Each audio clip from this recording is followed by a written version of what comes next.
awkward. Okay, so starting off, I'm gonna just give him my full attention for a minute. We just had 2 daycare dogs leave, not in the most calm manner.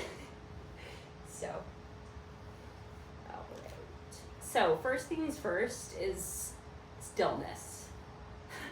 So, teaching the dog to be still even when your hands are moving is good. Hey buddy, can I slide? And I spend a lot of time on this, and what that just looks like, I mean, Leo's really good at it now, so he's not a great example. Wait, slide. There we go. And actually, I really like to put it like right in front of his mouth. So here, and I'm just gonna reinforce him intermittently. And like the more still and relaxed his body is, the more I reinforce. And I'm trying to be super slow and calm about my movements too.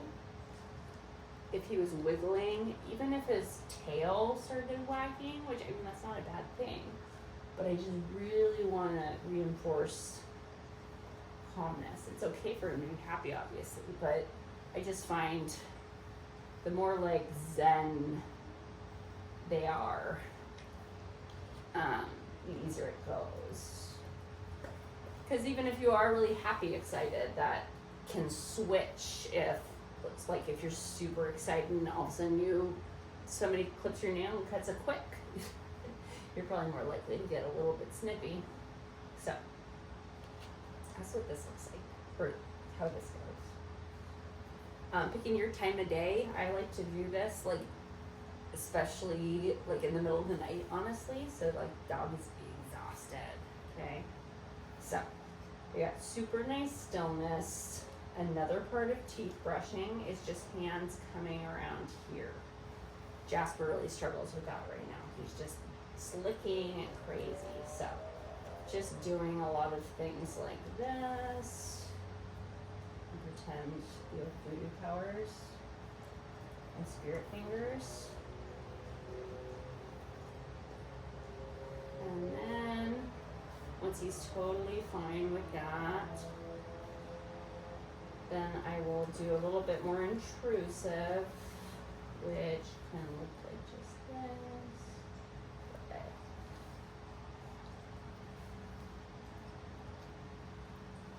I really like these like slow, I should be slower, but deep brushes, and he is too, so. And then I can even like stick, because they got molars way to the back there, so I'm just showing him like, hey, fingers are gonna come in and out of your mouth, and that's cool. That's cool. No need for alarm. Another thing to do too is we have like a tendency as humans to constantly make things harder and harder. So like the first time I lifted his lip, the second time I stuck my finger in there, the next time I might completely open his mouth, okay? So that's an example of me making the reps like more intrusive and more stressful consistently, and that's a really good way for you to overwhelm the dog very easily. So I try, and this is really hard because it's just human nature, to do just this again. There we go. So that's a rep. So it's not just constantly getting harder. Like I think about like in math class, we always like those reviews, right? Where you had some easy gimme problems. So you can have a gimme like that.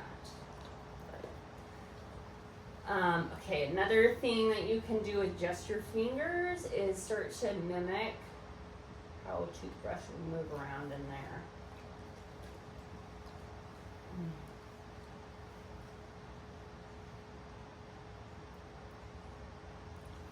It's also a really good time to just get familiar with what the teeth look like too.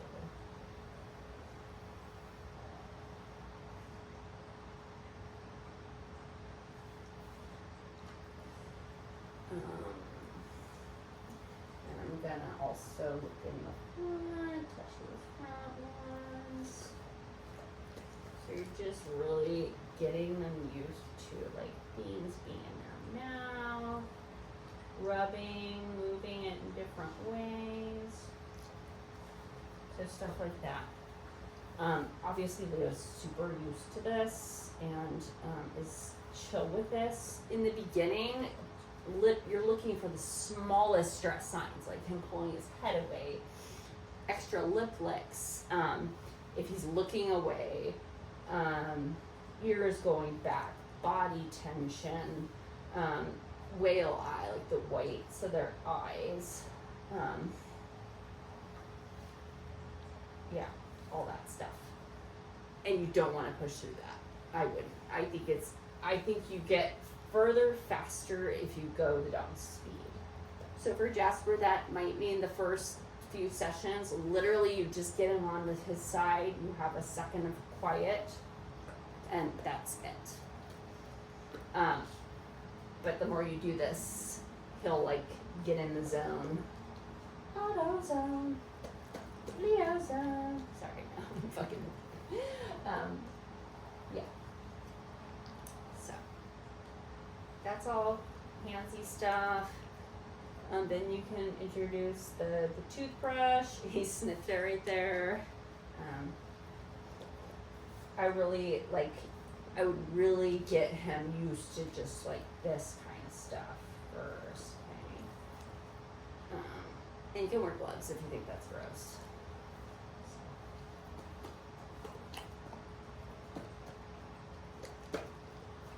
And then even things like, even when you have the toothbrush in your hand, I honestly would just do all the same stuff with the toothbrush in your hand. So he just gets the idea of like, oh, this crazy thing actually doesn't really change anything about the picture, right? Like how I'm feeling.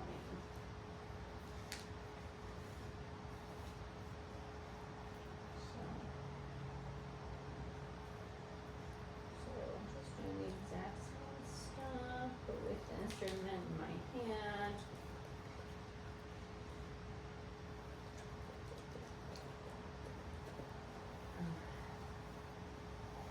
And then you can, when you start to actually use it, you can just do like start at the beginning again, where you're just like super non-intrusive, where maybe I'll just, if he's pulling away from it, I might even just practice this for a while.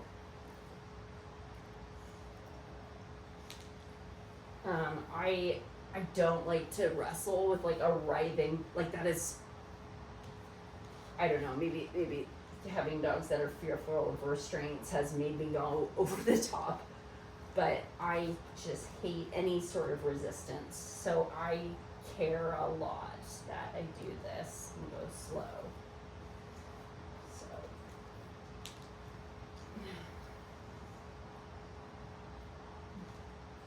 at first you can just touch it. Gosh, there's teeth like back to here. It's pretty deep. And then you can even do just things like this. Good. Yeah. So, you get the idea. This is very much, I think, in the slow is fast camp. So, yeah.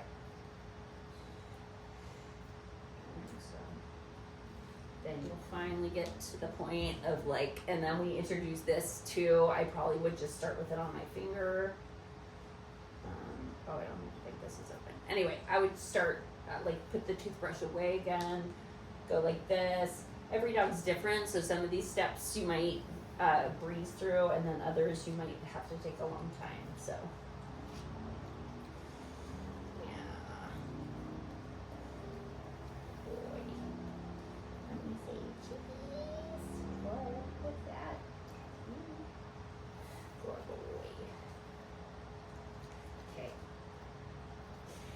Like, it makes me think of like going in for a medical procedure, and we always want to know like what's going to happen and when and what it's going to feel like, and you know, we want to be walked through it. And I feel like this is the way for dogs where you're showing them, like, we know this is like toothbrushing is not hurting them, but if you just come at them and shove something in their mouth with a weird tasting substance, I mean, that's just weird. So I like to think of like the conditioning part is like teaching the different pieces. So first, we're going to be still, and we only work on that part. Then my hands are going to be all around your head like this. Then I'm actually going to stick my fingers in your mouth and do all kinds of weird shit in there. So it's like the dog version of walking them through the procedure, if that makes sense. This way too, you know, if the dog has an issue, you know what the issue is a lot easier. Like if I just held Leo down and I started brushing his teeth, and he like hated it. I don't know if he has a toothache. I don't know if he didn't like the restraint. I don't know if the toothpaste tastes terrible. You know, I don't know if he doesn't like his left side versus his right side. So when you go really slow, you can pick up on all those little nuances, and that way when you have a problem, you can pick that one little tiny piece out and undo it and put it back together, and then go back to the toothbrushing. So, I know that probably sounds like dreadfully boring and long. I promise it's worth it. I feel like I really want to sell people on this. Here's why it's worth it, is that one, you get cooperation, which I'm an impatient person. I want cooperation. Two, I swear you get further faster in the long run, and it sticks. You don't have this like once weekly trauma where you're like holding him down. I mean, I know it should be like daily, right? Leo's like, keep talking. You're getting really generous with the treats we eat. But it also, it teaches you about the dog. So like I get to learn, like for example, Leo, it's not a chance that he's on his left side. He's way more comfortable with me touching this side of his face and these teeth than he is the other one. And the only way I know that is because I have broken it down and I see more hesitation or just like more resistance, more stress signs at different points of the procedure. Huh. I love you. And then also, I like to do something fun after, or not fun, reinforcing. I don't actually like for it to be super high energy, just because if I do something super high energy after something like this, what could happen is when we're starting to do this, the dog is like, oh my god, when is the fun part? When's the thing coming? And so it actually kind of undoes the calm behavior. I really hope I hit record on my camera. And I really hope I'm in this frame. It's such a weird angle.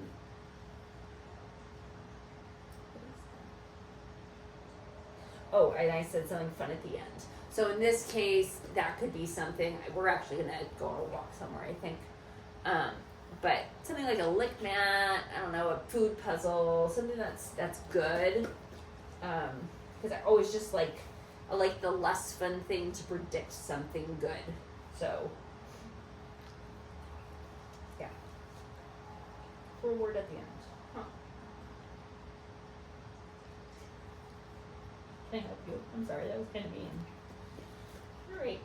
Do you want to go on a walk with me? Let's be done. Let's go. Good. We're all done.